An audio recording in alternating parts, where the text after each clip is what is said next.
Hey, what's up, everybody? Welcome back to Conversations in Pop Culture. I am your host, Andrew Davis, and this episode is brought to you by my very own shirt, which is right here. Yes, it is a Gundam shirt. It's making fun of Taco Bell, as well as Gundam, Fallout, the most interesting man in the world, and I kind of like it, so go purchase my shirt. Also, it is available in a mini skirt because I said, why not?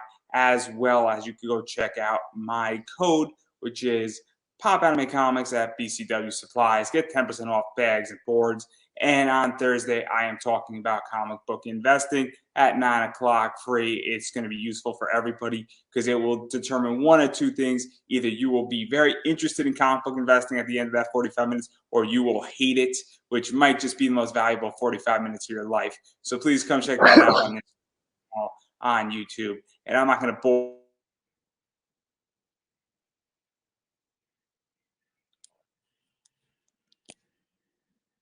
Of course. And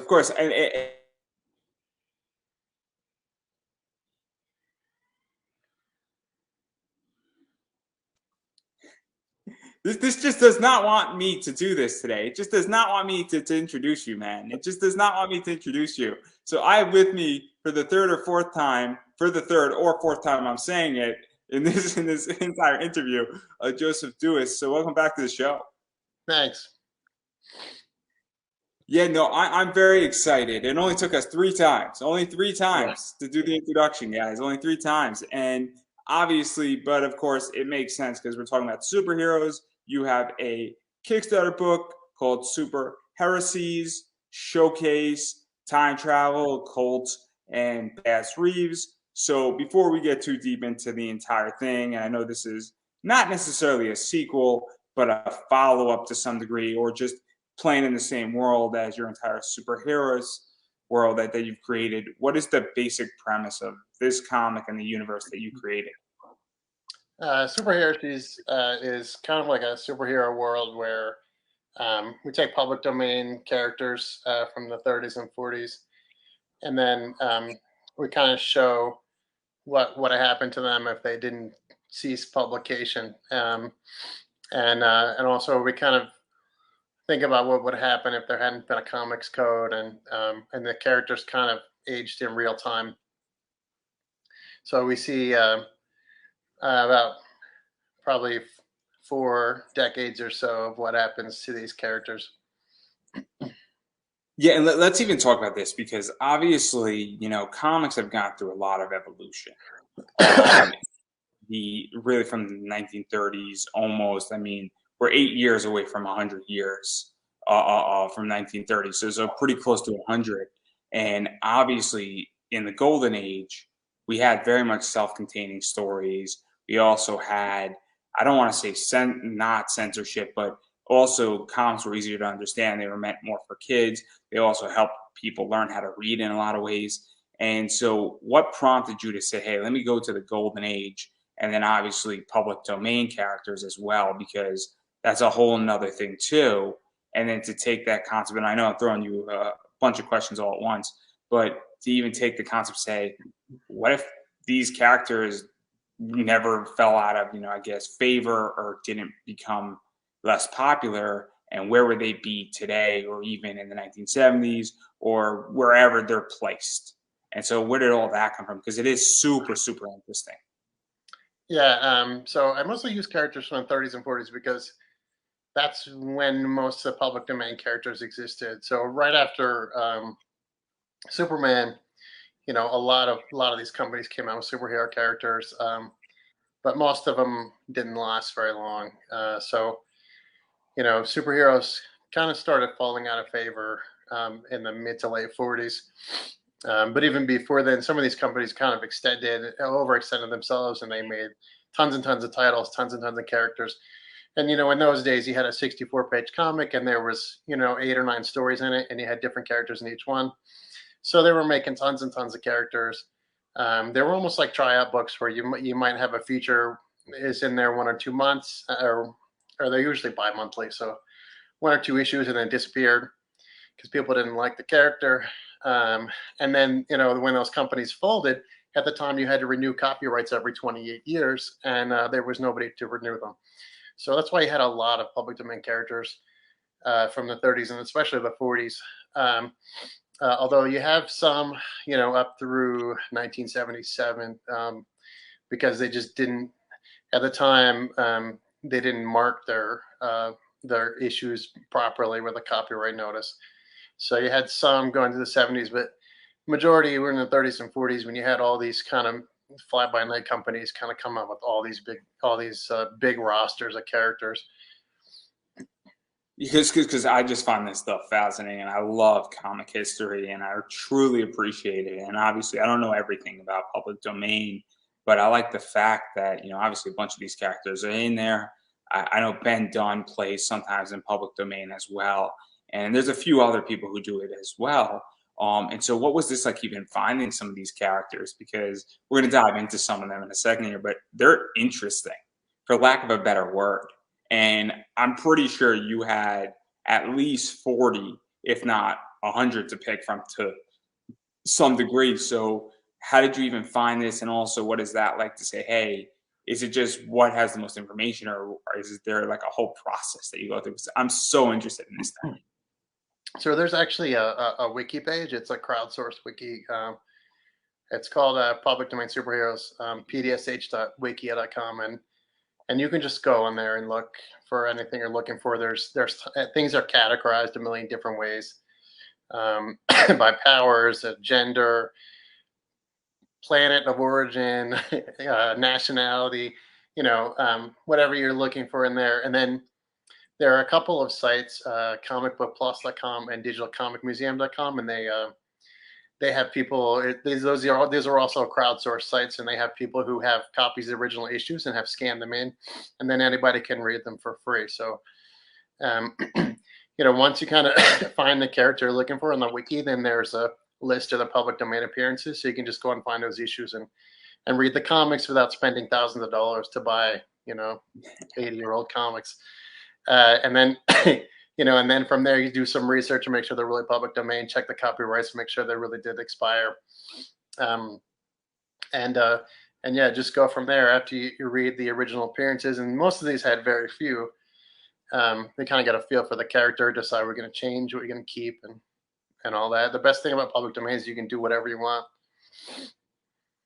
Yeah, and then obviously, I mean, you picked certain characters that I think called to you and that you found interesting. And then obviously, this entire book almost reads like a Marvel Presents in a lot of ways, where it's four different stories. The stories don't interact with each other. I mean, they can technically, and some of them can, some of them can't, just because of time differences. But obviously, what was this like even doing four different stories and having fun with it and doing it very much like that Marvel Presents type of story, and going into like this big, I guess, Golden Age 64 page plus type book as well, and keeping it really to what I think its original faith was to some degree. Yeah, I really wanted to do it kind of in a format like a bunch of the reprint books from the 70s when they reprinted mostly Golden Age stories. They had kind of these oversized. First it was 100, then it was 80, then it was 60 because they all wanted to keep the same price, but Page Comics, sometimes it'd be newer stuff, and most of the time it was reprints. Sometimes I mix in a new story with the reprint. Most of the time it was reprints in the Golden Age. So that was kind of my my kind of initial thought is like, what if these comics were published in the 40s and then in the 70s they were reprinted, so you'd have like one new story in there, then you have some older ones mixed in, because I really wanted to be able to set them, anytime between 1930 and 1977, and kind of anywhere between the golden and the bronze ages. And so that was kind of what I did. And I used kind of the DC Giant format, and that's why we did that homage cover that we did, is homage to Jimmy Olsen 131, which was a giant. And then obviously we're going to get into all that stuff in a second, or maybe not a second, but I do want to talk about some of the stories here because that's what's really interesting. And obviously I want to talk about the family. And obviously it features Madame Fatale, who is Richard Stockton, an actor who's undercover as an old lady. And obviously Richard's daughter gets kidnapped. And I guess Richard has been searching for the last 40 years for his daughter. and he hasn't found his daughter yet, but he stopped plenty of crime. And now there's a whole new, I guess, thing where Richard or Matt Lady, I guess, Madame Fatel is looking for people disappearing in a biker situation right now on a certain path of a highway. And so, what was this like researching, Richard Stockton and Madame Fatel and all that stuff because that's super old and going way back, and then also fast forwarding 40 years too, because that's where this thing gets fascinating. At least this story to me is super fascinating in that regard, because now we have a hero who has a lot of questions. But I'm gonna ask my follow-ups in a second. I'm getting ahead of myself. Yeah, what's funny about the character who was originally called Madame Fatal, and we added the E's at the end. But Madame Fatal, his daughter gets kidnapped. In the first story, you hear all this whole backstory about his daughter kidnapped. His wife died of shock when she found out. He quit acting and he went undercover for a decade and all this stuff. And then he had 21 more appearances, and they never mentioned the backstory again. It was just like it's the most golden age thing you can imagine. It was like, yeah, and now Madame Fatal. It's this guy dressed up like a woman and goes and is a detective. And like that's it. And and it's so funny that they completely abandoned it and they went for like 4 years like this with no furtherance of the story. Like, why did he suddenly stop looking for his daughter? Um, especially because at the end of the first story, he finds out that she's still alive. So I said, you got to do something with this. And I wanted to tell it in the 70s because I read Charles Manson's biography, and it's super interesting. Is the guy who wrote it is somebody who fixed his car for free once, and he comes visit him in jail, and he says, I want to write your biography, and he had rejected everybody else, but he goes, oh yeah, I remember when you fixed my car for free, so I'll tell you everything. So it's like this whole thing where they were living at the ranch and everything, and you kind of got the whole story from Manson's perspective. But so I wanted to use that setting of the Spawn Ranch and the whole thing about an abandoned Western set that was like really compelling. And at the same time, make a commentary on cults of personality that were made really big news in the 70s, like the Manson family, and also Jonestown, and even we see that even today, really, with the Hale-Bopp comet and all these various cults of personality that we're seeing lately. So I wanted to kind of be like, use the character to kind of say, this is this is something that can go on. People can be dedicated to these sort of toxic people without it necessarily being religious per se. And then even going further into this, because obviously I don't want to ruin the story and what goes on and what happens. But I think people have somewhat of an idea. But even going further, when you advance a character 40 years, obviously, Richard has been undercover and has been fighting crime. And then I'm not saying Richard has been this old lady for the last 40 years continuously. I'm Yeah. assuming not. I don't want to make any assumptions here. But obviously, he's been fighting crime under this alias. But 40 years, obviously you get a different perspective.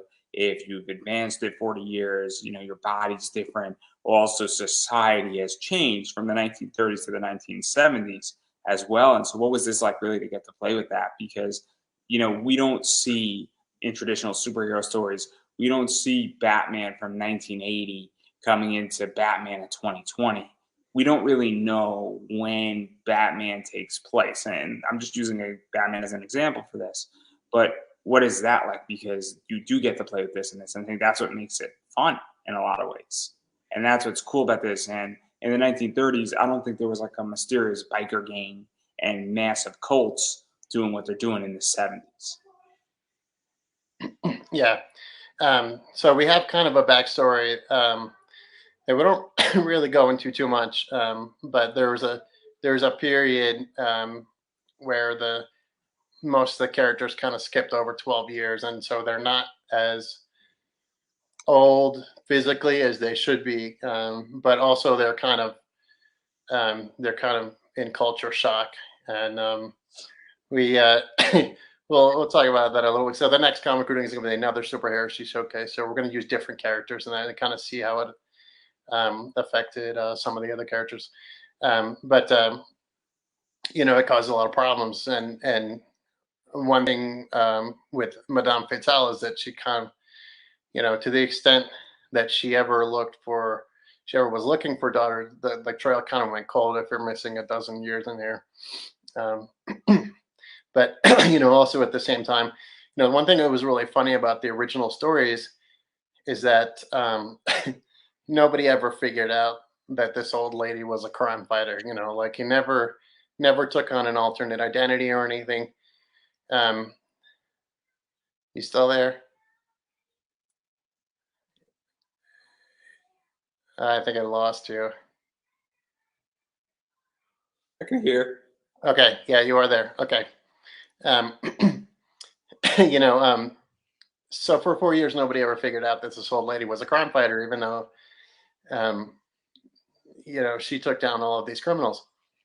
And I kind of went with that and was like, well, let's just bring it forward and kind of say that maybe people forgot about the character, but not everybody. Maybe some people have heard all these things that she's done. Yeah, yeah, and I just think it's fascinating. And obviously, in superhero land, I was speaking to somebody about Top Gun, and you have to suspend some belief to some degree. And I think with this as well, you have to suspend some belief. Where I do not expect, Richard to be a 62 years old fighting crime the same way. Yeah. Obviously, I have to give some leniency of those 40 years, but at the same time, and I think that that's something that people when they come into any comic, they have to realize that you have to give some leniency where 40 years in comics is not 40 years in the human world, for lack of a better word here. But obviously, it's very interesting. And I don't want to keep pushing on this one, but I do just want to show what some of the art looks like. And obviously, this is some of it, and it is pretty cool. That's not technically, that's the next one, everybody. And that's fascinating too, which is the Future Warriors. And obviously, we're dealing with the Scarabs, mystical ring, and it's a story within a story within a story. It's really what's going on. Where we have an archaeologist finding a ring, and then we discover how the ring, was made, and then a superhero using the ring to defeat Cubans who wanted to bring tanks and some other weapons into, I guess, Egypt. I want to say, or maybe not Egypt. I don't know exactly, but this is like just straight up fantasy. Yeah. Yeah. It's in Egypt during the reign of Akhenaten. And it's funny how we see like mythological figures and gods a lot in comics, and a lot of times these shared worlds tend to take like multiple mythologies and kind of mix them together. But in this one, I kind of wanted to show like Akhenaten being this pharaoh who tried to convert everyone to monotheism, and nobody really liked it. And because people are like, well, we already have gods, why are we converting to this worship of one god? And we had multiple gods before, and it's a different god, and people just didn't really buy it. So, kind of in that political context of like, this is a guy who is probably has either Marfan syndrome or something similar where he's going to die pretty soon, and he wants to make sure that people convert to his religion. And what if so my thing is like, what if the old gods were real, which we kind of see in the original Scarab stories, and Aten is actually just kind of like a propaganda campaign, and why would that be effective? And came up with the idea of Apep, the god of chaos, kind of pushing this along. And when these time travelers come from the future, he uses that to kind of exploit this religious sectarianism. Yeah, there's just a lot of stuff that's going on, and obviously a lot of things are in play, and it's sort of, and then I say this next week, we're pretty much throwing the entire kitchen sink into this story. in a lot of ways. And it's just one of those things that's fun to read. And I don't want to dive too much into it because I think actually the last stand of Bass Reeves really is the one that steals the entire comic. And obviously there's a lot of stuff going on with this one. You're reimagining Thomas Red Reeves as Ruth Red Reeves, who is a 9-year-old black girl living in Oklahoma in 1939, I think. And so what was this like, really just taking that concept of a public domain character from the Golden Age and then reimagining him, but also keeping it in the Golden Age, if that makes any sense. And where did even that idea come from? Because that's a whole reimagination of the character.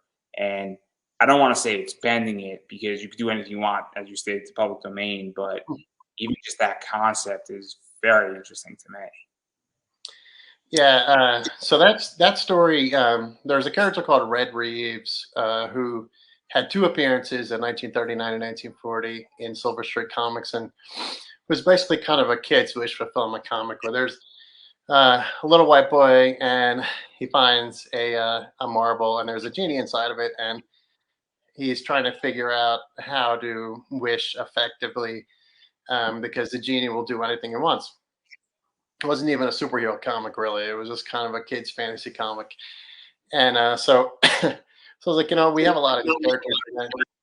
Um, and the Golden Age characters are very frequently white, almost all white, and less male, but also mostly male. So I was like, let's just change this one. And I turned it from a white boy into a black girl, and then I decided, like, wouldn't it be interesting because we find out nothing about the genie in the original Red Reef stories. So like, would it be interesting if the genie were somehow connected and there were some backstory to this character? So then I realized her last name was Reeves, so I decided to have Bass Reeves as the genie, and everybody wants to use Bass Reeves probably at some point. So just like, let's do that and have her be the great granddaughter, and then we'll talk about how Bass Reeves became trapped inside of the marble, and that's something they never did, and they never explained anything about the genie, so we never got to see that in the original Red Reeves stories, and I wanted to just kind of be like something for kids, and kind of a what might have happened in 1939 if comics had been somewhat more diverse, and show like kind of a kid fantasy story, but also that's sort of grounded in history and reality. Yeah, and even to go further into this, because obviously we're sort of discovering, obviously it's Bass Reeves in a lot of ways telling his great great granddaughter how he got trapped and his adventure, and obviously he can grant her any wish, but she wants to know how he got there, and that's what's fascinating. We start seeing, him and his journeys, and obviously he's, I think, a deputy U.S. Marshal, and everything's going on, and it's very very interesting because it's kind of, I don't want to say it's a story within a story, but it's almost like he's telling his great great granddaughter almost like a fairy tale to put her to bed to something. That's how I read it, and maybe I'm reading a little bit too much into it, but obviously when we all read comics a little bit differently, but like that's how I kind of read. I'm like, oh, okay, this is kind of a cool interpretation where this is sort of a parent, reading a book to their kid to put them to bed, but in a different way. And so I just thought it was very, very well done. And I also think it's a nice twist to kind of flip the script as well. Yeah. Yeah, thanks. I always try to sort of put things in within the context of historical events, and that's why we have Iconon in the second story and the Spawn Ranch in the first story. And also, it's nice the fact that this is also Midwest. Nothing against, I guess, traditional superheroes, but I don't really get the sense from any major, comic company that they're in the Midwest. And I think people forget that, Oklahoma exists in America. Yeah. And, it's just not California and New York, guys. Yeah. There's all this land in between. and Yeah. while Florida's nice and the beaches are great down there, there's also other places, and I think that's something that's also very nice. Where just diversity of location is a Yeah, big issue. yeah, and Red Reeves, the original story, um, definitely was an urban setting because Red Reeves kind of played in the street with other kids, and it looked like a city. And it did kind of give like a New York feel to me. But I decided to move it to Oklahoma City because Oklahoma City is the biggest city in Oklahoma, and also it's kind of close to Bass Reeves where he operated, and for the most part, and where his family might have settled. I thought so. I want to do it that way, and then also the cultist of Yig, who's in the story. From the Curse of Yig, the story that Lovecraft revised, which was written by Zelia Ward. The cult of Yig operates out of the American Southwest. So I thought that Bass Reeves handed me this cultist of Yig, might have been in Oklahoma. So it all kind of came together. Yeah, and I just think it's nice to have a massively diverse story on multiple levels and flipping things upside. And then let's talk about the Flash. I mean, the secret origins of Dash Dartwell. Obviously, I kind of made the joke that the Dash is very much like the Flash, but he kind of loses his speed after the death of his mentor, Dr. Moss, in the 1950s, and then all of a sudden he needs to figure out how to make new speed pills. Yeah. Say that 10 times fast, everybody, and you'll mess it up like me too, I promise.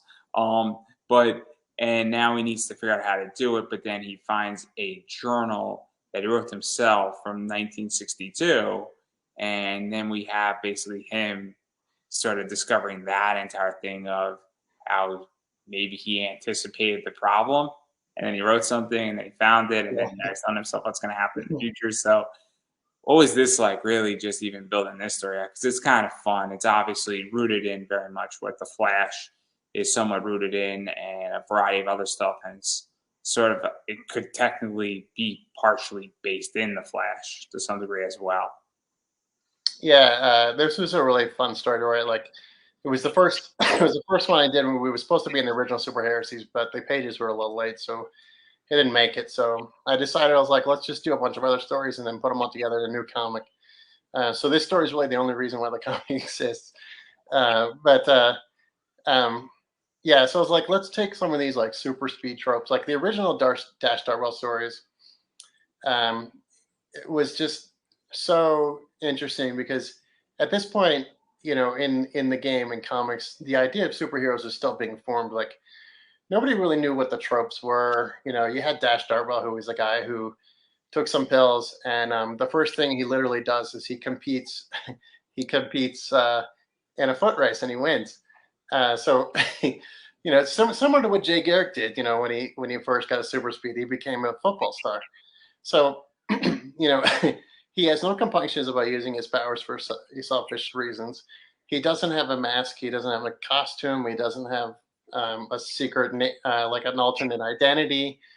He's just the guy, and most of the time he was wearing a suit, and that was pretty common to do when you're going out in those days. But I just thought it would be cool if like that's just what his fashion is, and over the years he might get different types of suits, but he always wants to wear a business suit, and he's the kind of guy who will never leave the house if he doesn't have a business suit on, because he feels like that's the way you're supposed to dress, So, so I thought about this, and I was like, like this would be kind of cool, like if he was kind of like if he had kind of a different voice and he was more like a Johnny Thunder, where not the same powers as Johnny Thunder, but like he was kind of the comic relief of the group.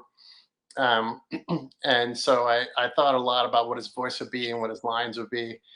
And he definitely wasn't fast enough to travel through time in the original stories, but I thought about it and I was like, let's use some of these super speed tropes like we've seen with the Flash a lot, where there's time travel and so and then I thought about like why he would have the name Dash if he, when he was born, if he didn't have super speed at that time, and that's why I came up with this, and that's why it's a secret origin of Dash Dartwell in quotation marks, because it's the secret origin of his name, not of the character. So that's why I had the kind of this time travel plot, and I also got to show the Cuban Missile Crisis, which was fun, and I got to see how the Cubans got back to ancient Egypt and how he how he says to go back for them, and he has plenty of time, of course, because he's a time traveler. So, um, so I thought a lot about this and just kind of do it like a fun story where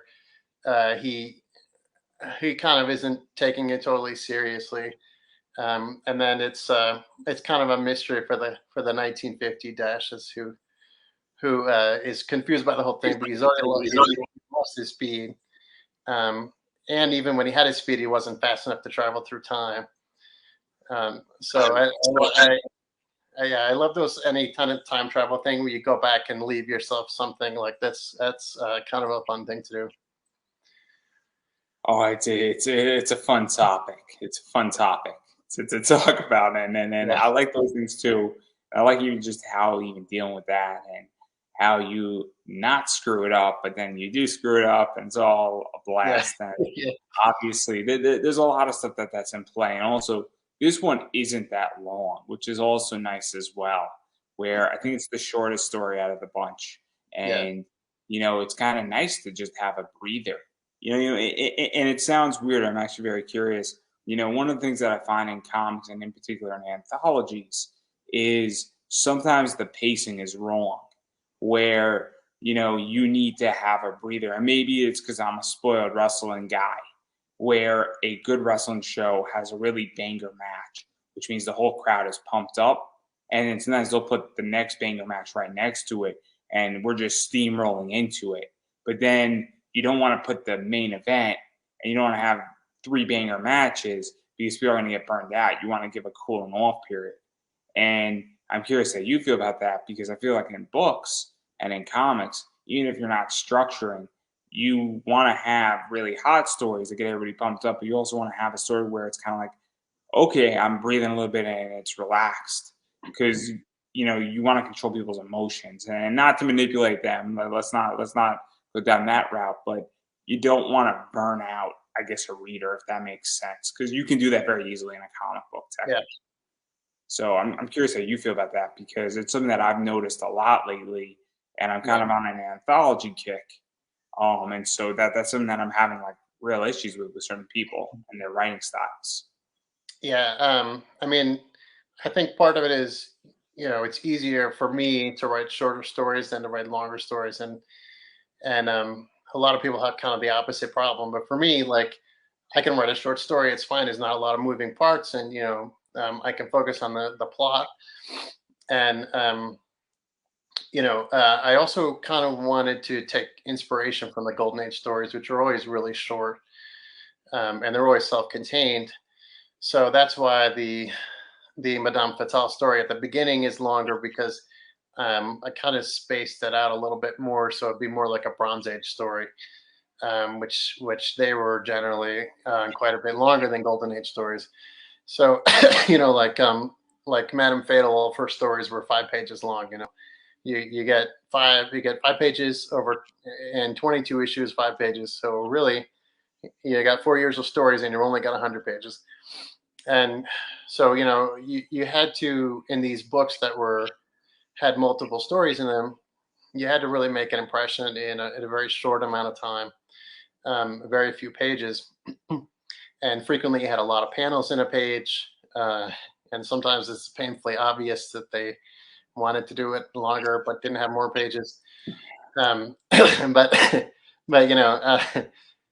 that was kind of my idea. Is like, let's just do this like it's one of the Golden Age books, and just have a bunch of short stories where we get a feel for the character. Like the DC black, white, and what is it? Superman, red, white, and blue. Yes, yeah, Superman, red, white, and blue. Batman, black and white. You got the Marvel ones. They have like the black, white, and blood. But those are like really instructive, I think, because you have these characters that are very iconic. So obviously, you don't need to explain all that much about them, but you really can get the essence of a character within 5 or 6 or 8 pages, and you don't need really a ton of background. I mean, even these characters who are not well known, you can do the background in just like a caption box at the beginning, and you don't have to explain everything. You just tell the basics. And with that, you can establish character very early on and just get into the story and get into the plot, and then you can get out. Yeah, no, it's fascinating. And even going further into this, because obviously superheroes right now, and I'm going to be very nice, and hopefully I'm not going to get attacked for it. I think superhero books, for the most part, are in a bad position in comics right now. And I don't think it's the art, and I don't think it's the writing per se. I think that the art and the writing are missing each other. And I think that a lot of these companies, obviously corporate interests, and they have shareholders, they have television shows, they have movies to answer to, and also they're experimenting with every idea and they just throw it at the wall and see what sticks. With a lot of characters and people, I mean, I'm not going to get into that. That's a whole complicated issue. That's in like 3 weeks on my comic book hangout. We're going to talk about that idea for 2 hours. That's the time and the place to do it. But it'll be fun. It'll be fun, and a lot of people are welcome to join us. It'll be fun. Everybody grab a drink, and it'll get rowdy, but it'll be civil. But everybody can get their opinions out. But why do you think? Because I think with the golden age, they're just fun. It's just comics, and there's none of this corporate BS and corporate answering. And every decision, if Batman punches with his left hand, has an adverse effect that affects every other aspect of the DC universe, for lack of a better word. And not to pick on Batman today. So if you're a Batman fan, I apologize to everybody, Yeah. but it's kind of like, why do you think that people are saying, hey, look, I just want comics like this back, and I just want basic comics that aren't so complicated, because I feel like that's the major problem with comics right now. Yeah. I mean, I always like to use the example like um, my son used to be a really big Star Wars fan, so I bought some of the Star Wars comics for him, and I was reading them to him before he could read. And it was a Darth Vader miniseries, and the first page is a recap page. Okay, that's fine, recap page. Pages 2 and 3, a double page spread that just says the title of the comic and Star Wars with no art and the credits, and that's it. I'm like, why are you wasting 2 pages and there's no art? Like, it doesn't make sense to me. And then the rest of the comic is 3 panels on every page.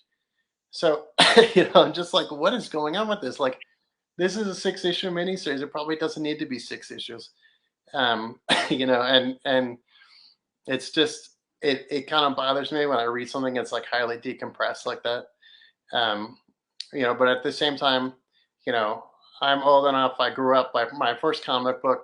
Um, my dad bought me at a convenience store when I was 6 years old, and it was before you could find back issues anywhere. You just had to get whatever was there, and it's always somebody's first comic, and I think that's especially true with indie comics where maybe I might not finish this next one in time.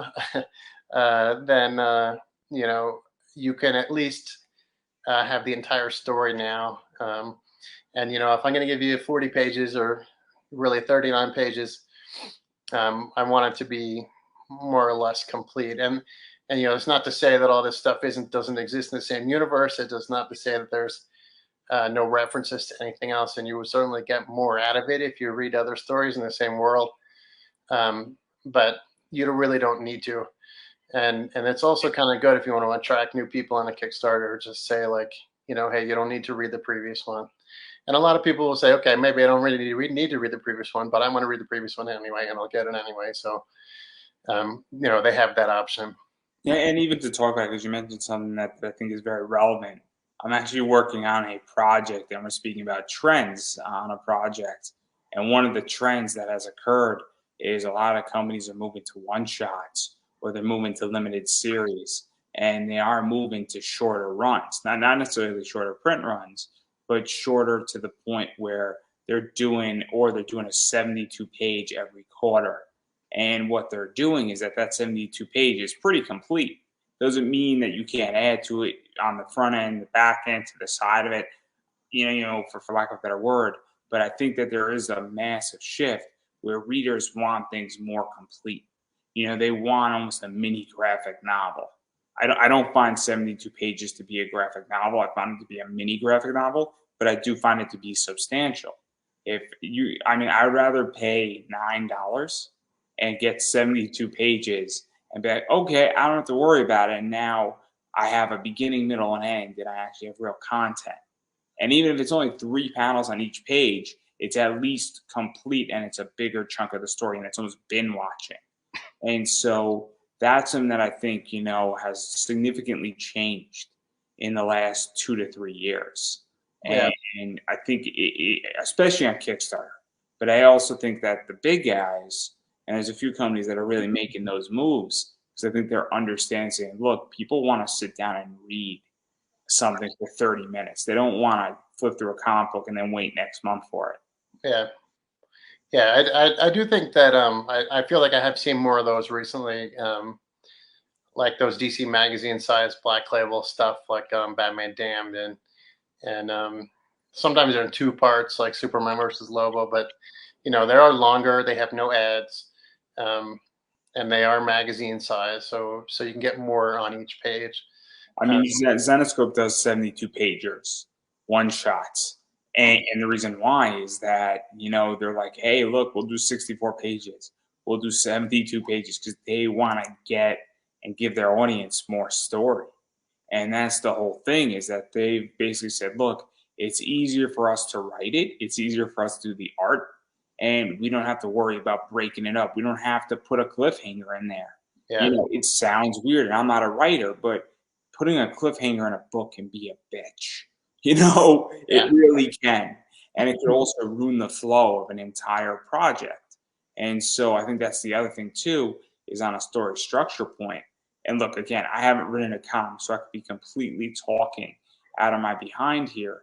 But from what I've read, how many times does a cliffhanger ruin the entire flow of a book, right? Like, yeah, and I think when I did Crusade of Dracula, I did it in 3 issues, but they were all kind of oversized, and I really wanted to do it in one that was over 100 pages, but it wasn't really feasible financially. So it's the only reason I split it up.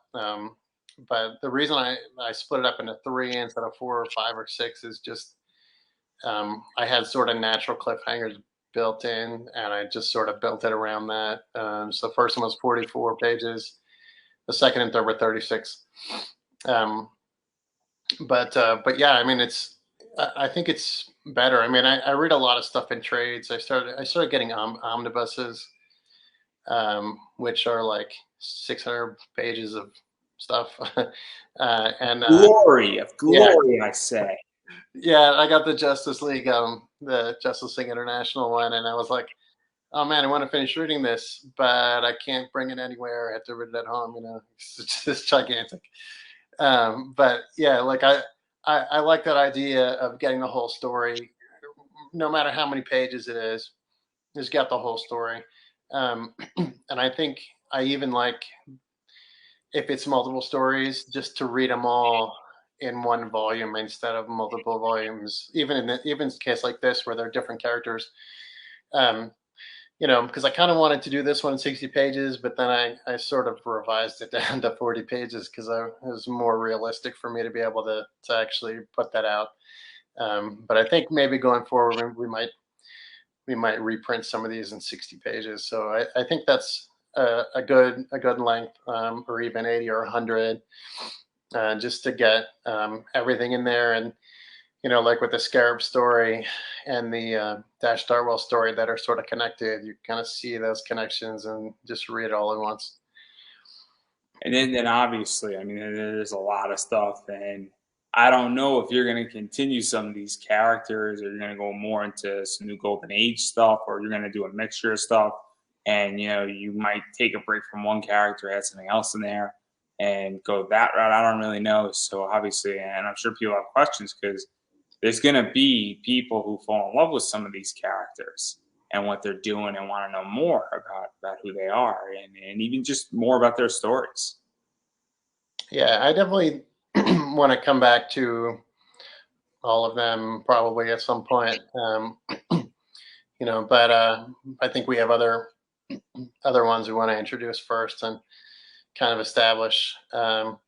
Because so my idea for this Super Heresies line was to kind of have one comic that was for solo stories, and that's Showcase, and then we have one that's for the team stories, and that's called Comics, and then the other one is for superhero team up duos, and that would be Presents. But so in the original Superheresies, I have kind of one of each of those stories, one solo, one team, and one duo story. Almost kind of like a map as to where I want to try to go in the future. So I want to show kind of the main story of the world through the team stuff, and then the showcase to focus more on some character work, and the team up story is just to kind of show how relationships form between these characters. So Yeah, and obviously there's a lot to play with, and I mean there's so many directions it can go into. Um, and obviously I'm not going to push too hard because I don't want to spoil anything for anybody. But I do want to talk about rewards because you got a bunch of them. So obviously anybody can get the digital reward. It's reasonably priced. Shipping is still a problem. Anybody can get the digital reward. There's also, I think, like a digital, essentially deluxe, where it's the digital issue, it's the theme song. I think it's the showcase companion, which I think the companion, and correct me if I'm wrong, is some of the original stories side yep, by side with the new stories, and so you could see both. And I don't know if it's page by page aside or if it's story by story aside, but obviously you can compare, and so you can get that digitally. Um, I also think you get the showcase as well, companion, printed, I believe, right? Or yep, I'm making sure. I don't remember everything. yeah. Yeah. The companion reprints the first appearances from the 1930s and 40s of the characters, so you can see those brief appearances there. Because that's I think one of the characters. And did Mike did Carlo do that one? Yeah, Mike DiCarlo did this cover. I grew up reading a lot of comics that he inked. He was there when Lobo was created, when KG Beast was created. He just done Valiant, Bongo, Marvel. He's got some promiscuous Archie covers, I believe. I think he might have done like the first Veronica and Betty in a bikini cover. I think. I'm not sure, but there was a guy named Dan DiCarlo that did a lot of Archie work. So I think that might have been him. But yeah, they both of them have done Archie, so I'm not sure which one it would be. What one of them did like the first bikini, and it's an inexpensive book. That's the only reason why I know it. It's a weird book to own, but it's like a pricey. It's like $150 book, which is crazy because Yeah, it's that not a is. good book. It's really not. Like, But yeah, he's really a great guy, and I showed him the Jimmy Olsen cover, and I'm like, just do this and replace the characters, and he did, and it turned out this really well. which is the companion, and so obviously it's that mashup, and then there's this right here, which I think basically is taking the old stuff and then putting something over it, and it's I forget who did the overlay on it. Yeah, this is David Jackson did all the new figures, and just superimpose them off of the old comics. The laziest variant cover I've ever seen. But And then there's this one as well, which is the giant, Super Heresy Showcase, which is just obviously what it says is it's a giant book. yeah, it's all the stories plus the scripts and the commentary pages. So you get kind of deep into why we did things we did, what our inspirations were, and that kind of thing. And then obviously I think you can get a bunch of this stuff also in PDF and a variety of other stuff. And then also there's some other things you've done. And obviously I think this is your third or fourth time on my show. So if you want to know more about Joseph Duis, obviously check out the other interviews. But I know that you've done Cult of Dracula, Dr. Orange. You've done some other Super Heresy stuff. You've done some work in the Advocator, which is just other comic work. There's always some stuff that obviously you just did a horror magazine that you were on for what I think 2 months ago. And then you've got a bunch of other anthology stories. And so there's a whole big catch up package that, you can pick up as well, where you're like, oh man, I missed a bunch of Kickstarter stuff from you in the past. And well, I want the whole shebang, for lack of a better word. And so that's also on the table. I think you also have a tier where you can be drawn in to Yep. one of these stories as well. And then I don't know if you're adding, you could add on backer stuff as well in backer kit, or even after they pledge, they could sort of add on other copies of stuff. I don't know if that's on the table too. Yeah, I don't think I'm gonna do back. Okay, we'll see. But yeah, I don't think I will. But there are a bunch of add-ons just within the Kickstarter. Like if you missed some things but not others, you can add on different comics. There's a Super Heresies theme song we made for the original Super Heresies that you can add that on. Before I had a few people add that one on, and you can add the companion and the giant to different things if you don't want everything that comes with those tiers. So you can mix and match just about everything. Yeah, and I think that that's very important at this point because obviously, and one of the things that bothers me on Kickstarters is that I have money at different times in the year. Oddly enough, every July I'm broke, and every September I have a surplus. It's been like that for the last 5 years. I do not foresee it changing. And so, if you run a Kickstarter in July, I have no money. I just, it's happened the last 5 years. And in September, I'm like, where's all the good Kickstarters? And it's terrible. So if you want me to back your campaign, don't run in July and you'll be fine. Um, this show's about me, guys. It's completely about me. It's about me convincing everybody not to run a Kickstarter in July. That's really the premise of this show. Well, it's funny. A lot of the sites that say like what month you should run it. Like aside from December, July is when they say is like the worst month to run a Kickstarter in. I find that to be really interesting. I'm not sure why that would be. I guess people say, "Oh, well, it's in the middle of summer. People on vacation." Whatever. It's everybody's at the beach and everybody's drinking a Corona at the beach, and everybody's like Kickstarter Corona, Kickstarter Corona, Kickstarter Corona. Yeah. I have a pretty good idea. It's just July. July is a busy month. That's why for a lot of people.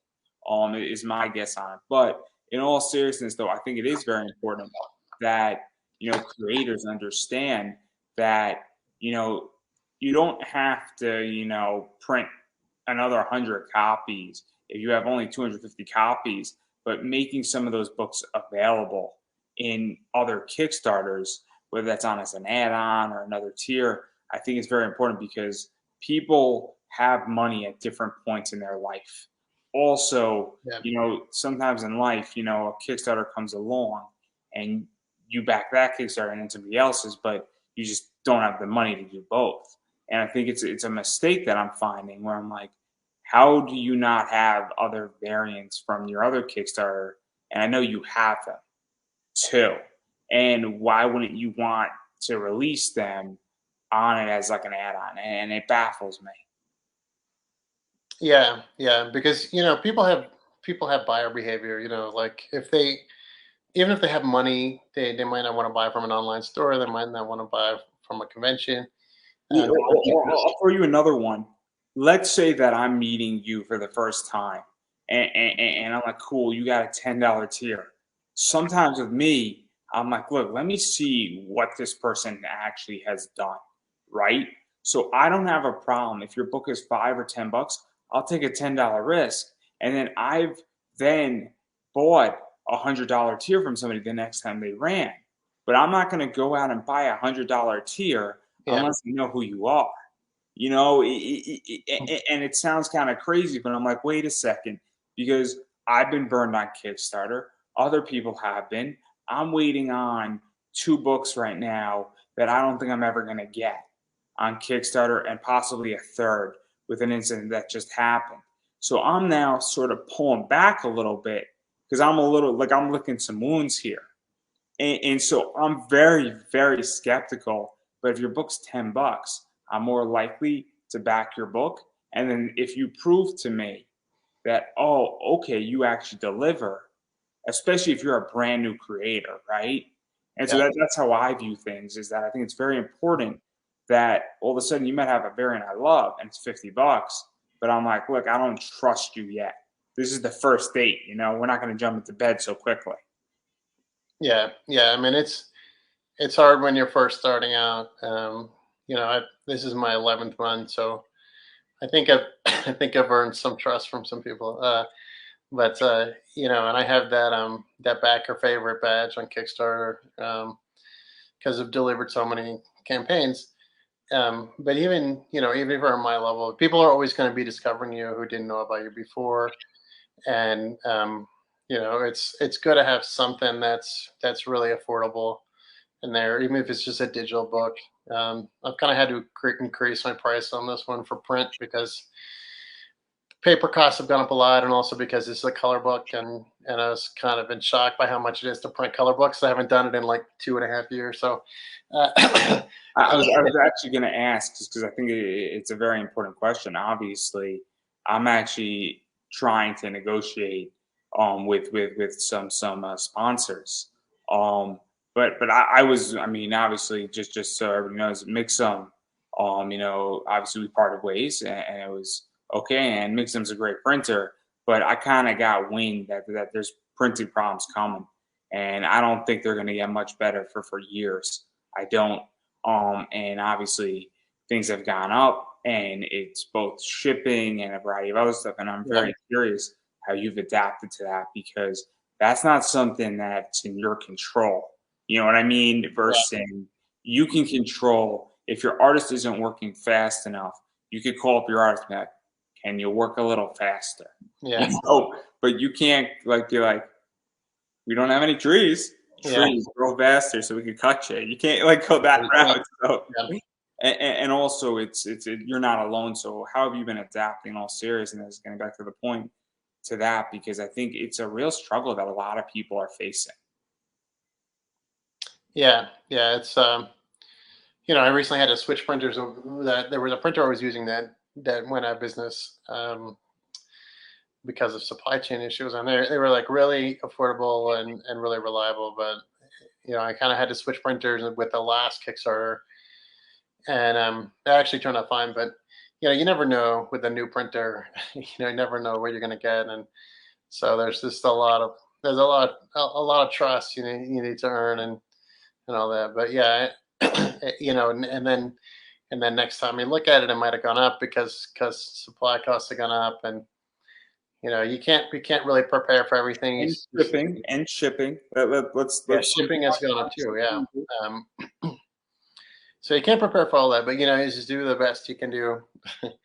I mean, I had a international shipping thing last time where somebody bought something from Canada, and like I was like, Canada, it's probably like 25 bucks, right? Like it was $43 to ship to Canada. I'm like, it's just. I realize I'm not like in the north part of the country, but it's literally over the border. Like, like how much would it be? I didn't have anybody from Australia at that time, but I've had Australians before, and it's been really expensive. So I can't even imagine how much it's Australia and New Zealand now if you're sending something to Canada. And granted, it was kind of a big package, but $43, that was not on my budget. Yeah, there's a reason why I don't ship in my eBay business internationally.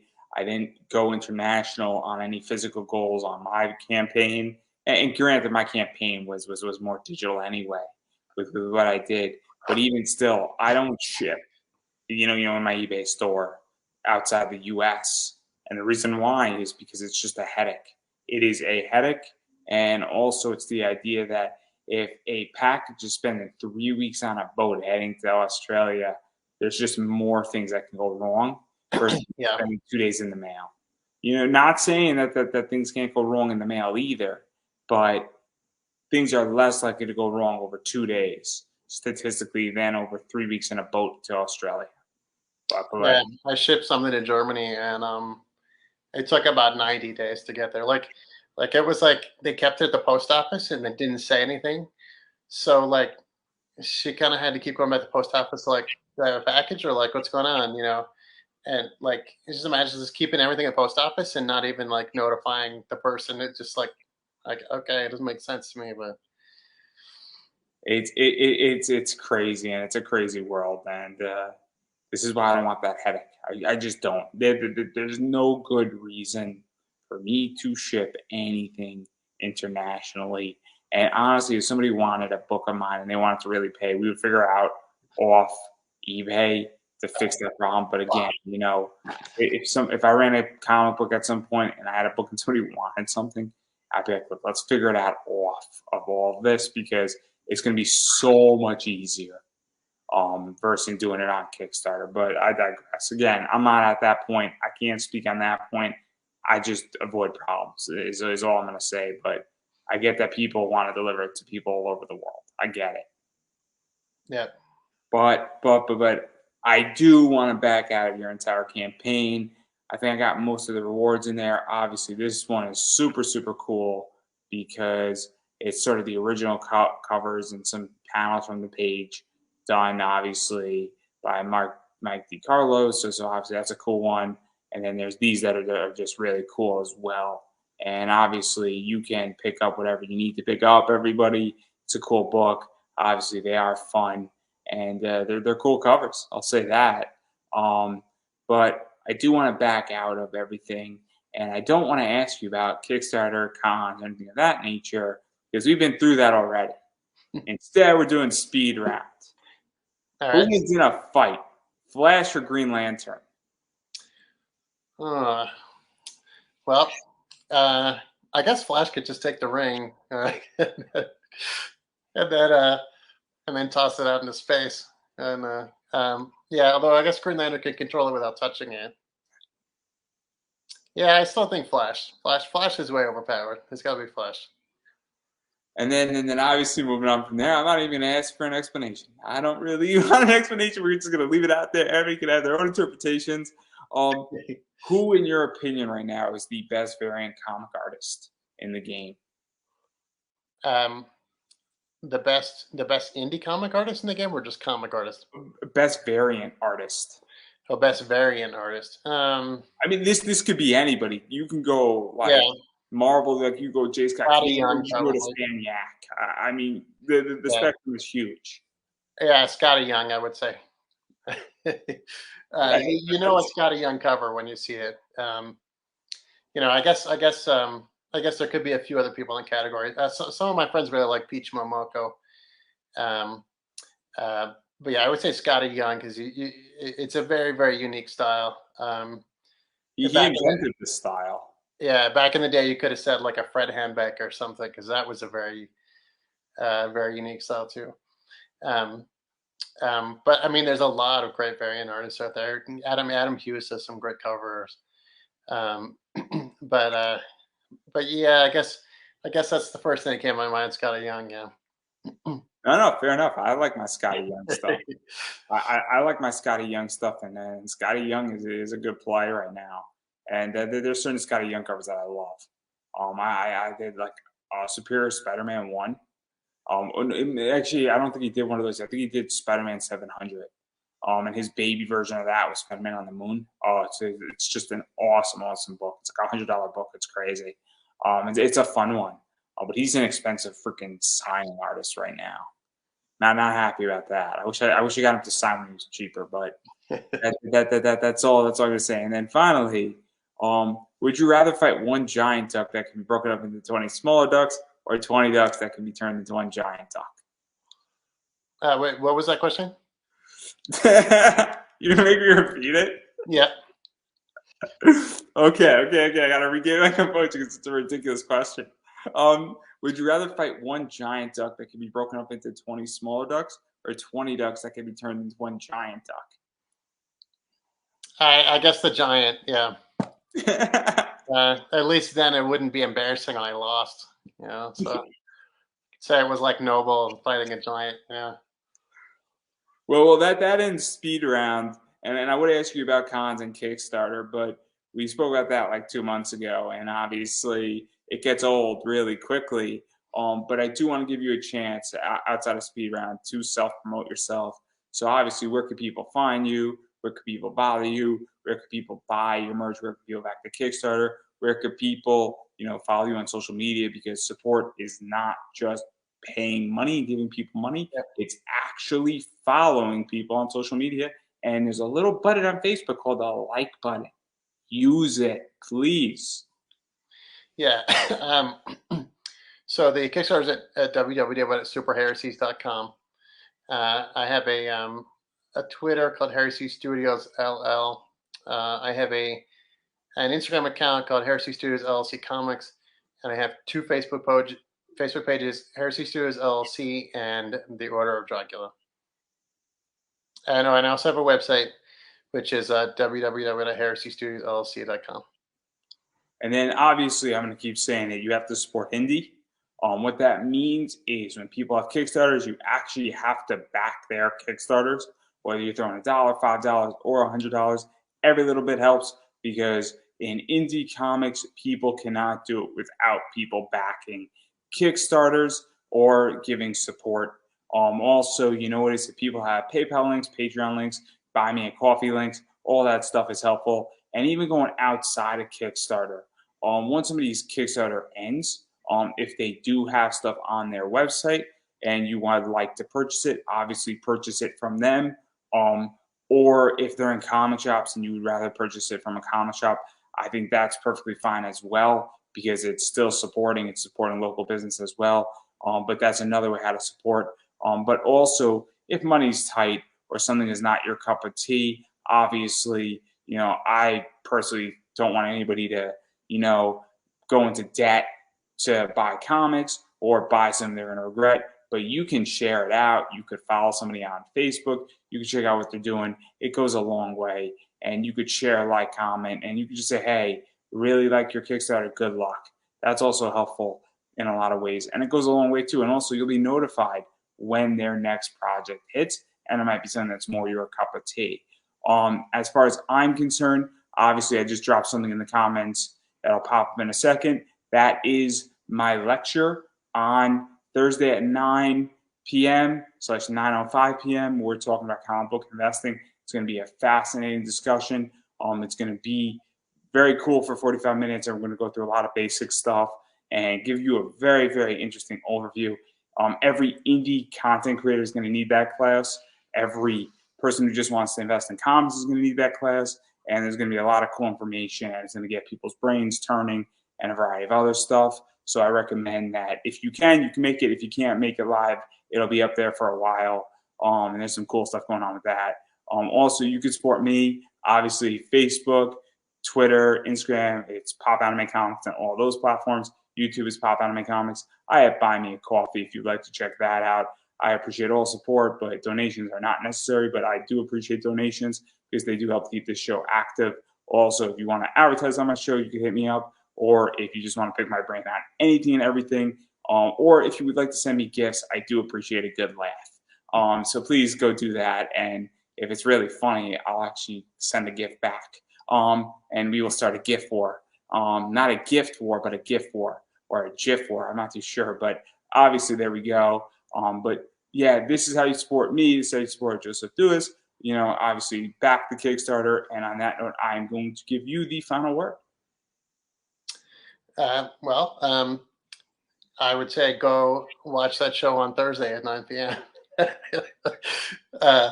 then when you're done with that, go over to superheresies.com and back there. And if you can't back, then share it. And then we can keep making these fun little stories about Golden Age characters. Well, I don't think I could have said that any better myself.